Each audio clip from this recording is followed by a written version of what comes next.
So, Jimmy, I don't know about you, but I watched 3 episodes of Bob Ross last night because we're going to be talking about vision and mentoring.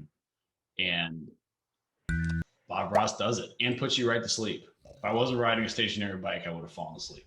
I was very impressed that you were riding a stationary bike while watching Bob Ross. I feel like those are two very different kind of activities.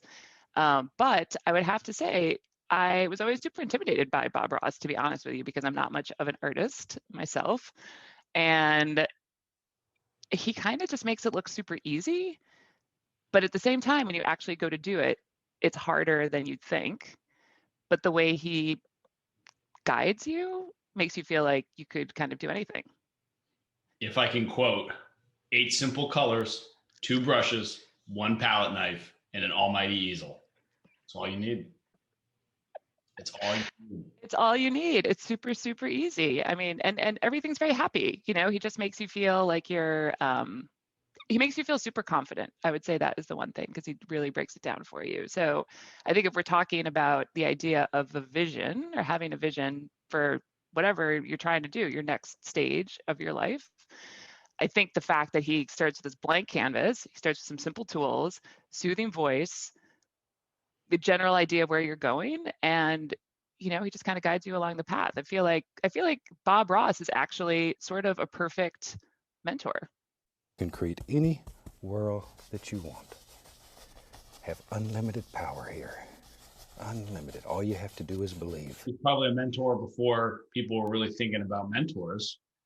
Unfortunately, still an old white guy, but he did have sweet hair. And a tucked And he's kind of a special individual. I feel like he's very relevant now. I feel like he went through his time, and now he's back. He's a boomerang zeitgeist. He's actually really his kind of true self. I'd love to know more about what he's like. Like he's very genuine in his approach, his delivery. Those little things. I also loved one of his golden rules: a thin paint always sticks to a thick paint. Bob Ross said it. Thin paint sticks to thick paint. Yep. So maybe you actually need a foundation to build upon. You can't just start with like the fun little thin paint. Yes, which is how he always paints with a wet canvas. So he is always wiping that down first, either with a white of some sort. Sometimes he also starts with a black dark canvas. He'll use a brown or a black paint, and it's always a wet canvas. Big deal for him. And I think that's partly why his paintings always had a kind of a very similar texture to it. Because he always starts with the same foundation. So he has so if we're thinking of Bob Ross as our mentor guide, with the hair optional, but he can help, think about what you want to be painting or what you want to be designing. So I started shooting through random episodes, and it was hard to decide between the bubbling brook and the waterfall and the Arizona landscape, and I settled on the windmill. But the question is, right, like what, and as I was kind of looking through it, I was thinking, I don't know, what's my vision for today? Like what am I imagining, where am I imagining myself? Like what resonates to me? All you need to do is have a vision in your mind and believe in yourself, and off you go. Anything that we're willing to try and willing to practice. Well, if I can again quote Bob, leaves and trees, they hide in your brush. Let your imagination run wild and let your heart be your guide.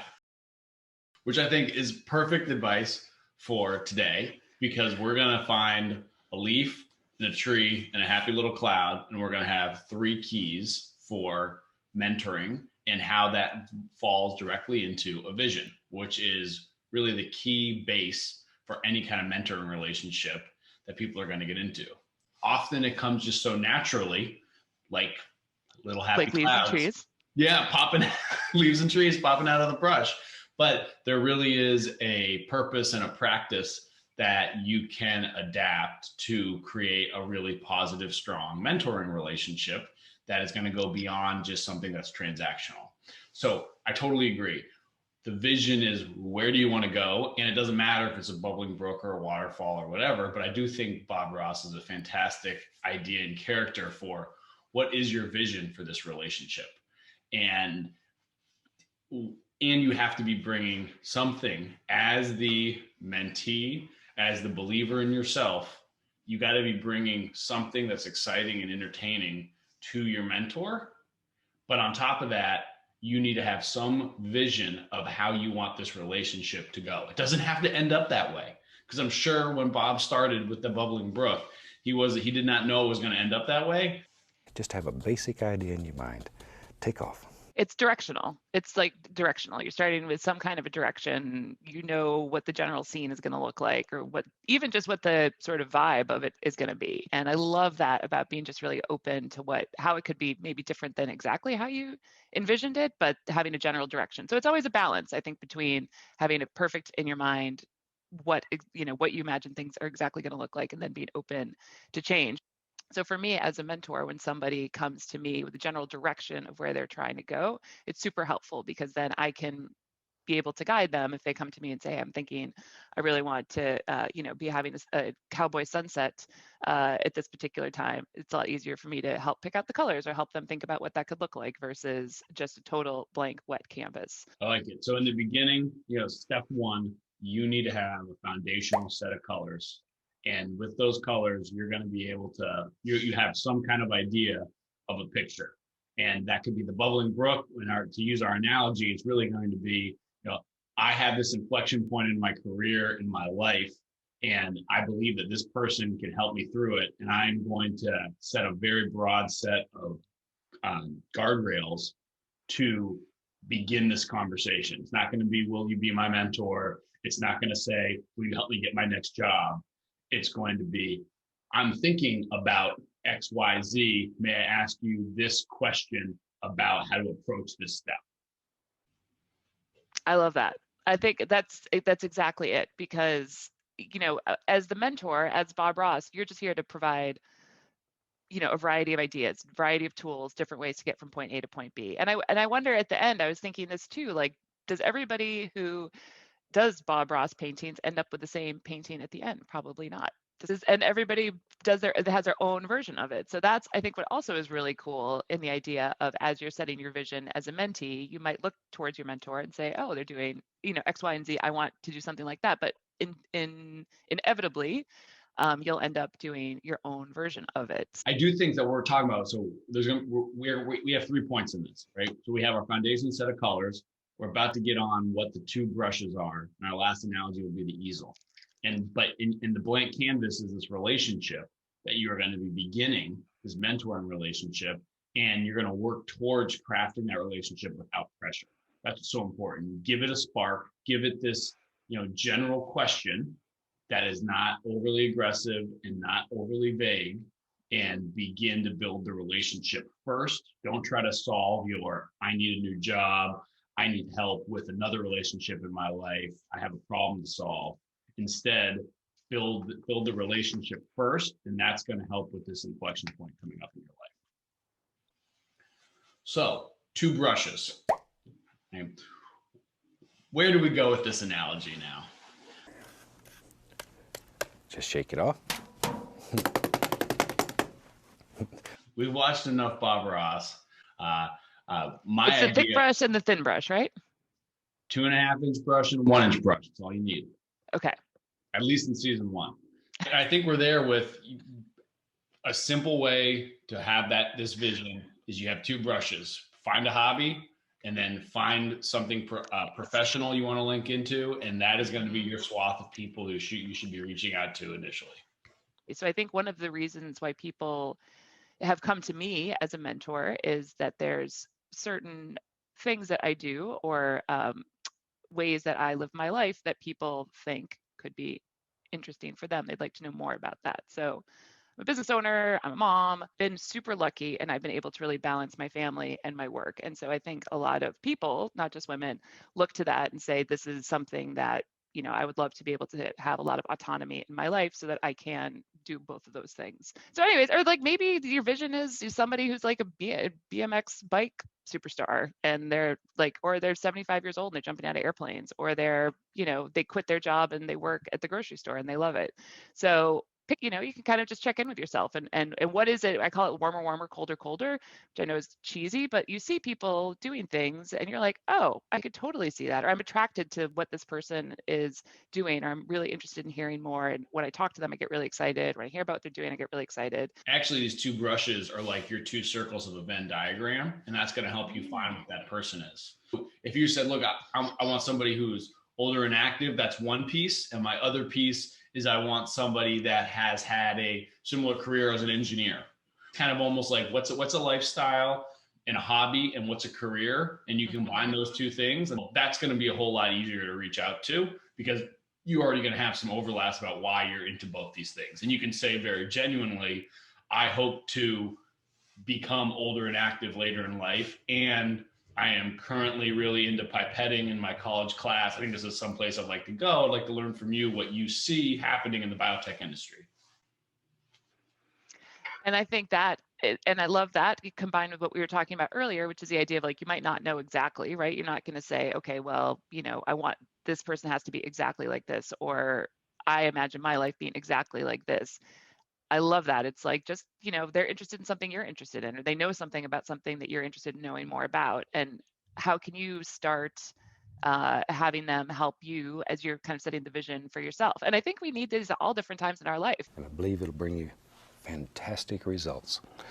All the conversations that we've been having about mentorship has made me more and more thoughtful about what my vision is for my next chapter, what I want, and what kind of people do I need to spend more time with to know more about what that's going to look like. So I think it's important that people find mentors every stage of their life. And if I may, yes. I might be paraphrasing, but let's just say I'm quoting Bob Ross here.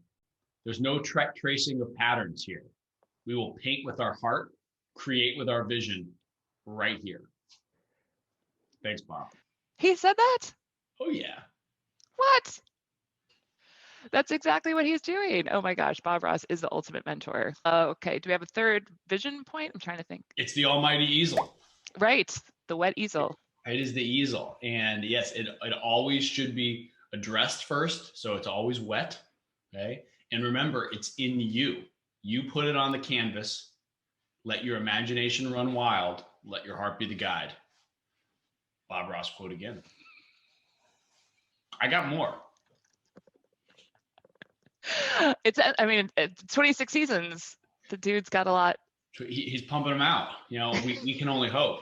And what's I thought really interesting is he kept saying about the canvas sitting on the easel. So what he's about to start working on, he had this very solid found. He always said the easel must be very solid, because he's hitting the easel with the brush back and forth to clean it, beating the brush. He would really, when he was doing his, as he called it, pre-work, which I thought was really interesting, he was wetting the canvas, he would hit that pretty hard. But he always said the easel was what you kept coming back to.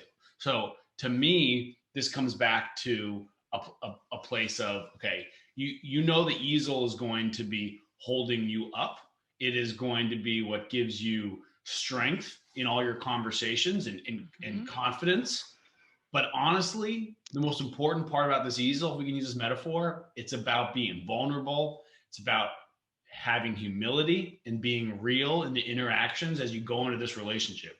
If you come in and you think you're going to be able to cover up different parts of yourself, if you're going to be able to hide behind that canvas, that's not it. You need to be raw, just like an easel by itself, waiting for all these other things that can go on and what it can be supported. But it needs to come back to you, that if you're not in a place where you can actually be vulnerable, no matter how ugly you may think it is, you've got to be able to share that, or you're not going to get to the true key, which is in this mentoring relationship. It's not about the mentoring. It's about the relationship. The mentoring is second. The relationship is first. You have to, I love what you're saying, because you have to be available and vulnerable and open to listening, open to feedback, open to ideas, open to doing things maybe differently than you would have thought. Bravery test. This is it. If we now have our three pieces here, we have our foundation. It's a set of colors.